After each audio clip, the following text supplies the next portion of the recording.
Começa agora o programa Integração 5.0, o seu novo canal de comunicação do Encontro Indústria Porto.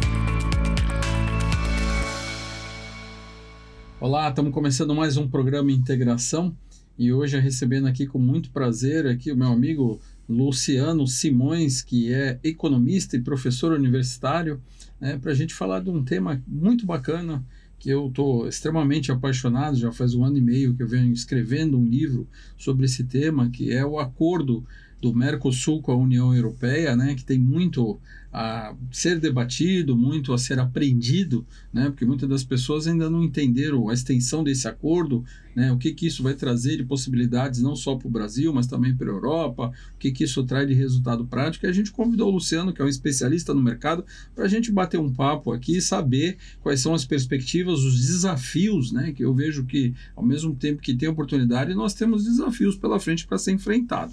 Luciano, seja bem-vindo à Integração. Obrigado, Ursini. Obrigado a todos aí, a equipe. A recepção sempre muito agradável.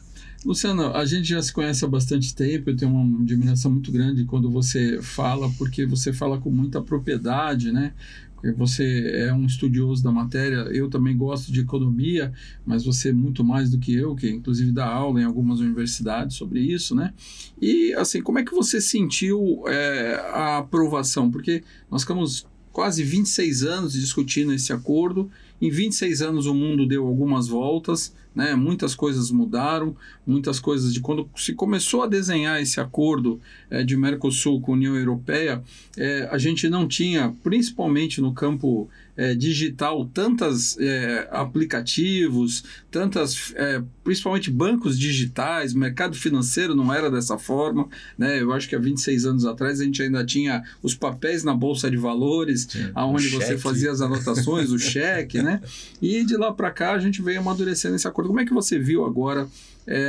esse acordo sendo assinado? Ursini, como você falou, 26 anos, Então, esse 1/4 de século, a gente teve alterações drásticas de mudanças governamentais, o nosso vínculo inflacionário brasileiro, e particularmente eu achava até difícil desse ano a gente ter esse acordo, até mesmo recentemente pelo nosso quadro fiscal, político, inflacionário. Mas eu vejo com muito bons olhos. Realmente é uma oportunidade econômica de crescimento para o Brasil. Lembrando que ele tem agora um processo parlamentar de assinatura dos demais países, Isso foi assinado, lógico, com muito empenho, com realmente bons olhos, na toda a comunidade europeia. No entanto, a gente precisa lembrar que França, Itália, outros países precisam dar o seu aceite também, e que tange ali algumas questões. Nem todos os países serão beneficiados. Quando você abre um grau de concorrência, é natural que alguns vão ficar um pouco mais apertados. Mas trazendo isso até para o nosso lado do Brasil, se faz necessário sim ajustes, Eu acho que é o que a gente vai desenvolver aqui, mas num primeiro momento o acordo ele é extremamente benéfico. Pensando em termos de PIB, já dando um spoiler aí dos próximos 4, 10 anos talvez, mas a vertente ali dos 4 a 5 anos, existe um potencial de PIB equivalente aí a 0,5 a 0,6% do nosso PIB atual, ou seja, isso em dólares de hoje, aproximadamente aí 50 bilhões de reais em possibilidades de negócios. Por que um valor tão grande? Porque você vem de uma vertente que sai, a proposta, logicamente, belíssimo artigo da sua parte, eu li, a proposta economicamente sairmos da leitura, e isso eu apoio extremamente, sairmos de uma leitura de um país de apenas commodities, para entrarmos de fato numa cadeia produtiva com industrialização, com realmente valor agregado lá na ponta da produção. E quando a gente fala produção, a gente está falando de indústria, a gente está falando realmente de mão na obra, fábrica, e não só terra, agro, com todo respeito, o agro maravilhoso nos mantém aí, mas se faz necessário o Brasil voltar, digo aí até historicamente, a pensar de repente como JK, Por que não voltarmos uma via industrial ao Brasil e trazer isso de uma força realmente produtora? O Brasil, ele há 20 anos atrás, se tomou uma decisão de não ser mais um país industrial, né?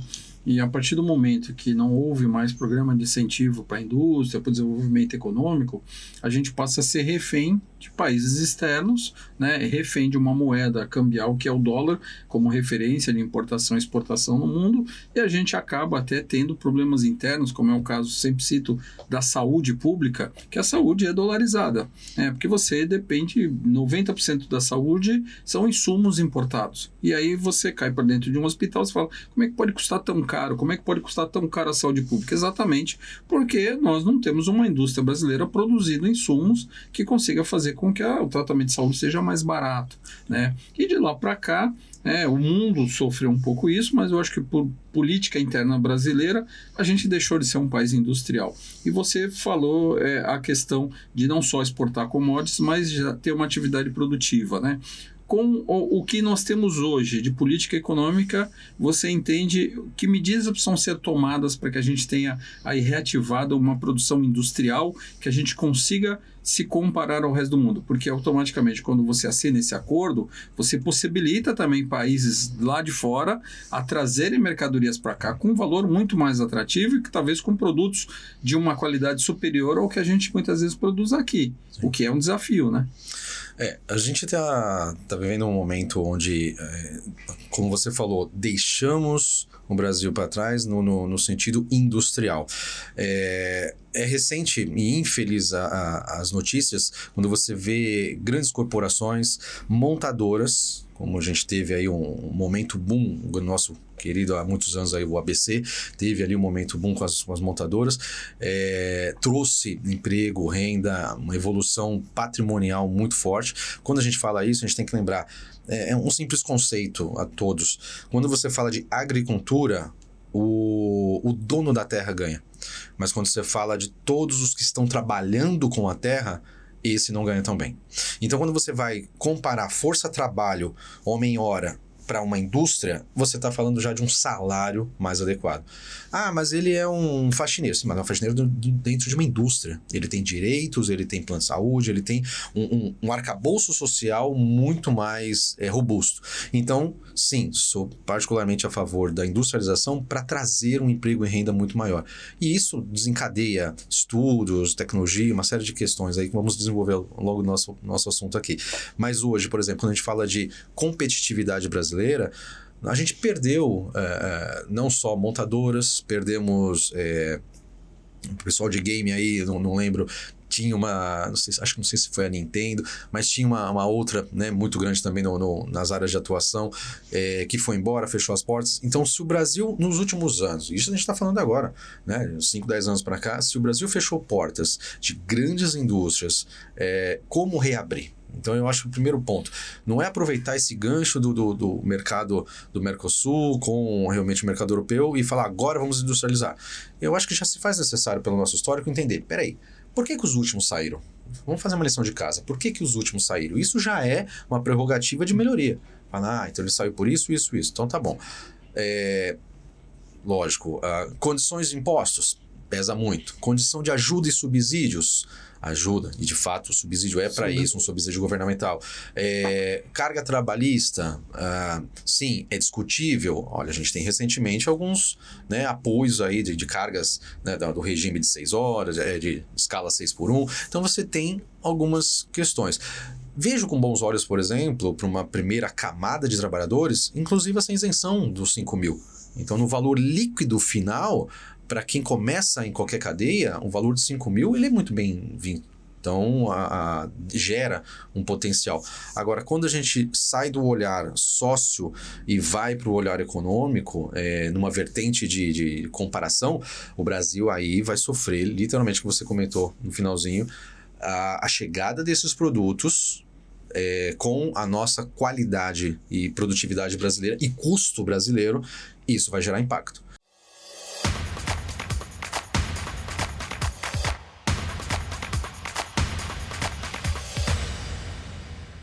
O governo de São Paulo, Mota-Engil e APS assinam um contrato histórico do túnel Santos-Guarujá. O governo do estado de São Paulo formalizaram nesta quarta-feira, dia 28, no Palácio dos Bandeirantes, o contrato de parceria público-privada, PPP, para a construção do túnel imerso Santos-Guarujá, em parceria com o grupo português Mota-Engil. O projeto, orçado em 6,8 bilhões, contará com aportes do Estado e União, que representa um marco histórico para a região da Baixada Santista. Com operação prevista para 2031, Índia e a União Europeia concluíram negociações que duraram cerca de 20 anos e assinaram um acordo de livre comércio.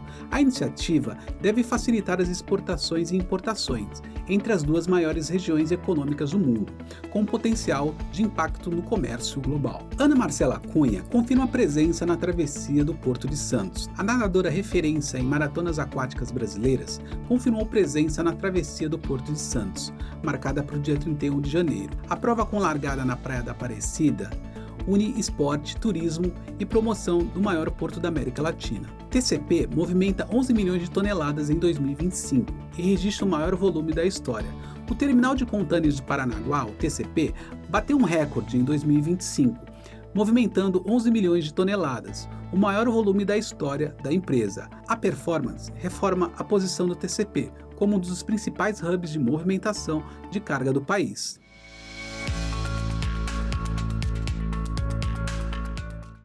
O Porto de Santos vive um momento de transformação estratégica, o que já o prepara para ser o porto do futuro.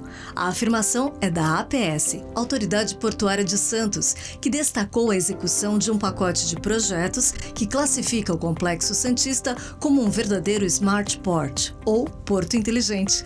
Alinhada às diretrizes do Ministério de Portos e Aeroportos, a APS tem avançado em projetos que incluem a implantação de redes privativas 5G, gêmeos digitais e a oferta de energia limpa para navios atracados, por exemplo. Essas já são consideradas as melhores práticas internacionais de eficiência logística e transição energética.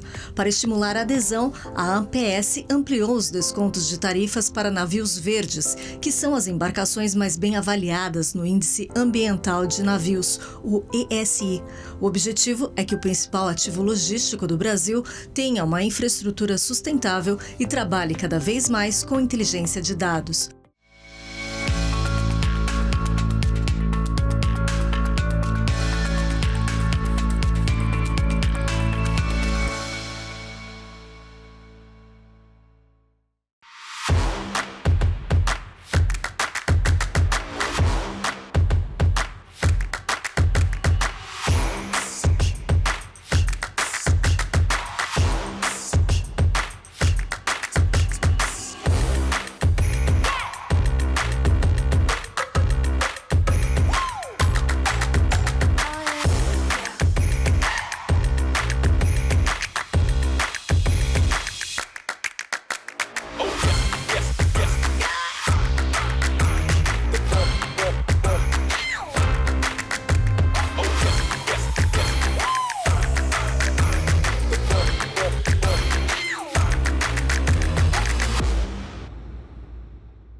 Em 2022, tudo começou com uma ideia simples, mas poderosa: aproximar dois setores que movem o Brasil.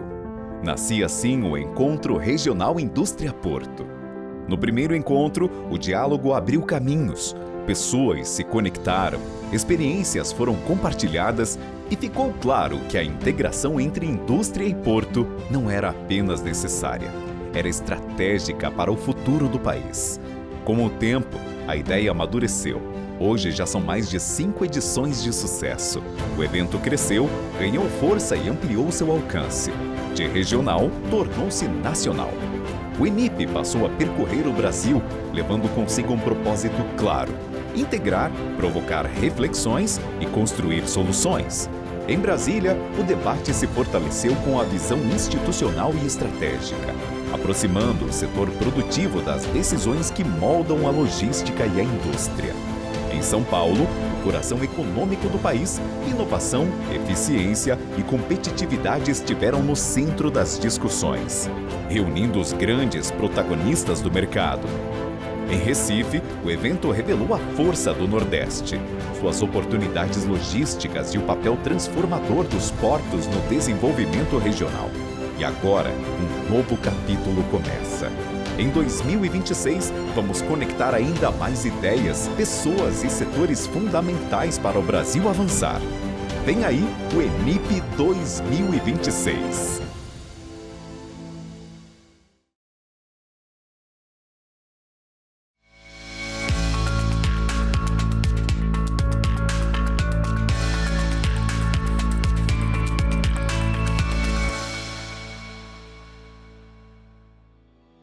Em 2026, o Empreenda Assim deixa de acontecer em uma única cidade e passa a ter mais etapas espalhadas pelo Brasil. Isso significa levar experiência para diferentes regiões, conectar ecossistemas locais, ampliar vozes e criar pontes entre empreendedores que vivem realidades distintas, mas que enfrentam os mesmos desafios. O Empreenda Assim nasceu justamente dessa necessidade. Nasceu com a percepção de que o empreendedor brasileiro está cercado de promessas rápidas, fórmulas prontas e discursos vazios, mas que carece de conteúdo e acompanhamento contínuo. Desde o início, a proposta nunca foi ser apenas um evento.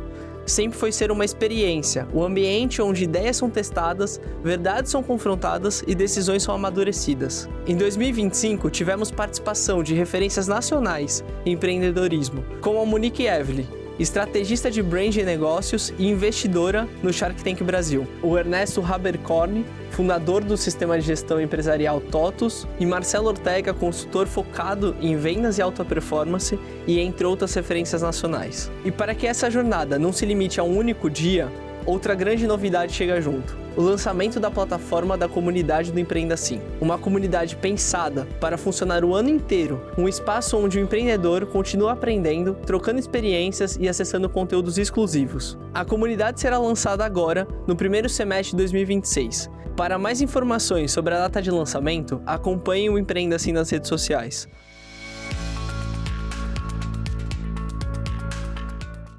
O governo federal lançou esta semana uma ferramenta gratuita que deve facilitar a vida dos microempreendedores individuais. Trata-se do aplicativo Meu MEI, que reúne num só lugar todas as informações e principais serviços de interesse dos empreendedores. Um dos diferenciais do aplicativo é o chatbot, feito com inteligência artificial, chamado Meire, uma assistente virtual que tira dúvidas em tempo real, orienta sobre prazos, direitos e obrigações e ainda oferece dicas personalizadas sobre capacitação e crescimento do negócio. O aplicativo foi criado em parceria com o Sebrae, a Receita Federal e o Serpro e já está disponível nas lojas digitais para iOS e Android. Não deixe de acompanhar todas as edições do Integração 5.0, todo sábado no canal do Encontro Indústria Porto no YouTube e também na TV Serra do Mar. Mas não se esqueça de fazer sua inscrição e ativar todas as notificações, seja na internet ou na TV. O Integração 5.0 é a melhor maneira de você ficar por dentro do que acontece de mais importante nas indústrias e nos portos do Brasil.